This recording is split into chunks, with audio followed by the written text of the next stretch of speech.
Hello, I'm Benji, and I'm here in the fireside room at the SLS building, or the Student Leadership Services building. And I'm here going to teach you how to make a snowflake. For this activity, you will need 6 sheets of paper. You could use any size paper. I'm using just normal printer paper, and also you can use any color. I'm obviously using white. You'll also need a pair of scissors and some tape. If you don't have tape, a stapler or glue would work just fine. For this activity, you're going to take the first sheet of paper and you're going to take a corner of it and fold it towards the side. And it should look something like this with a little axis on the side. So, take your scissors and cut off this excess, and we're just going to set this aside. We'll come back to it later. So now we should be left with this, with the pointed side up and the folded side down.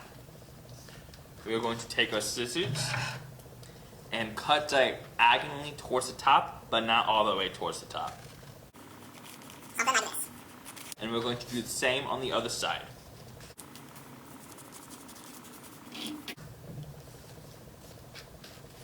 I'm going to repeat the steps.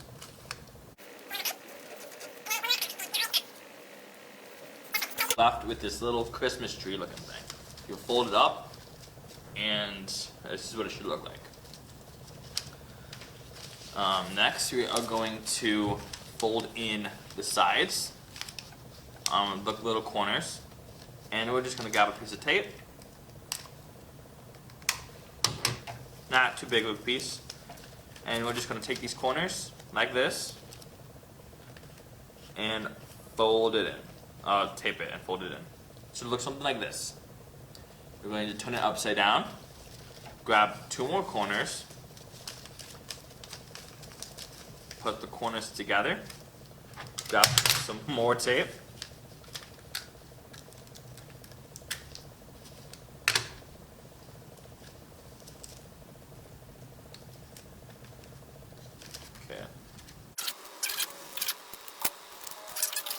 left with something like this.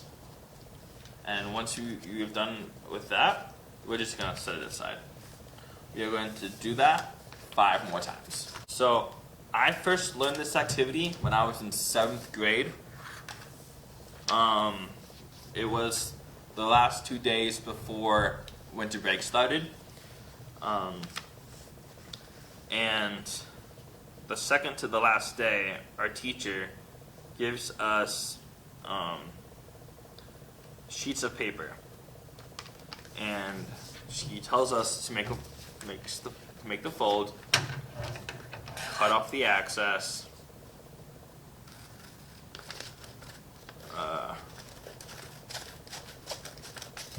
set it aside, fold it side up. She tells us to cut in a certain way. And as a bunch of 7th graders are, that's all she could have taught us today, with everyone being confused, not wanting to mess up. So the bell rang, and we go the rest of the day, like normal. The next day comes, and we find out that our substitute teacher, our teacher, became under the weather.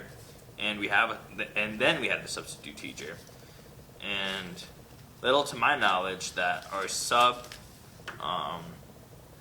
was just given the further instructions to continue out making a snowflake. But when I was first learning to do it, I thought that she just wanted us to have it like this and just cut out different shapes and color it different sizes. She only taught us to cut it from here. She didn't teach us to tape it. So, as she was giving instructions, like my 7th grade self, I wasn't listening. And I was just doing my own thing. I was being a little bit closed-minded, a little bit arrogant, and I just wanted to do my own assignment. And she's continued teaching us these different folds. She told us that this would be a great activity to do with our families back home.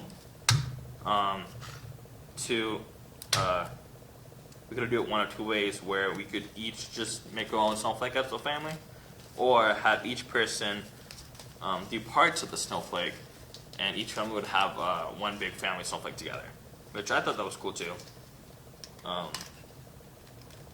Which is also really cool. I ended up towards the end of the class. I look around and I see everyone having these 3D objects of these, and I'm just so confused in what was happening. My teacher comes up to me and was wondering why did I follow directions. And I said I had no idea what was going on. And she taught me the definition of what it meant to be closed-minded, and that I was very narrow focused on I was only doing what I was used to. And she told me that it wasn't necessarily a bad thing that I was closed-minded, but she told me that, to be honest, it won't get me anywhere in life. And then she taught me what it meant to be open-minded, where I was being open to, keyword here, consider new things without showing a prejudice. And being open-minded you don't have to change your way of thinking. It helps you consider multiple outlooks of life. And to be honest, down the road, it helped me be a critical thinker and helped me think rationally down the line, when I was applying for colleges and such like that. So that really helped me being open-minded.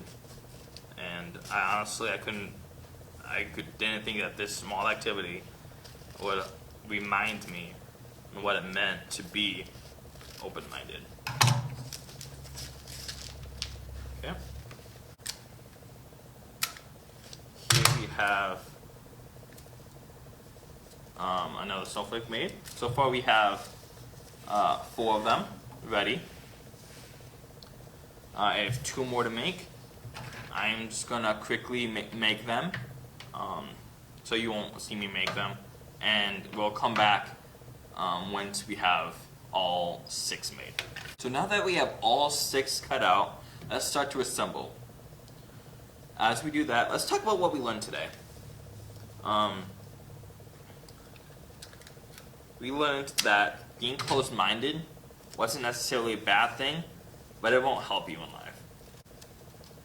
That closed-minded meant that you are very narrow-focused, and that having an open mind will help you think critically in the future and think rationally as well.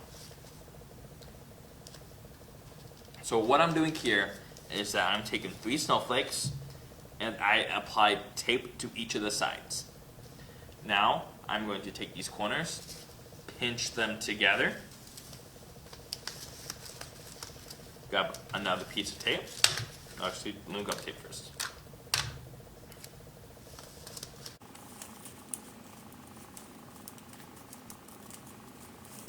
And let's set that aside.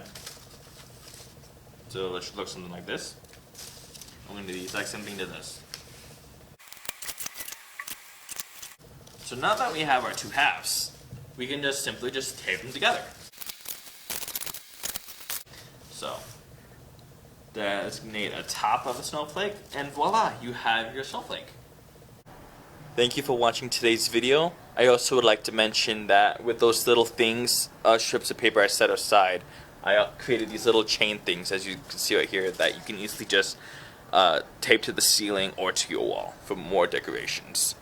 Well, thank you for tuning in today, and please look out for more videos coming your way.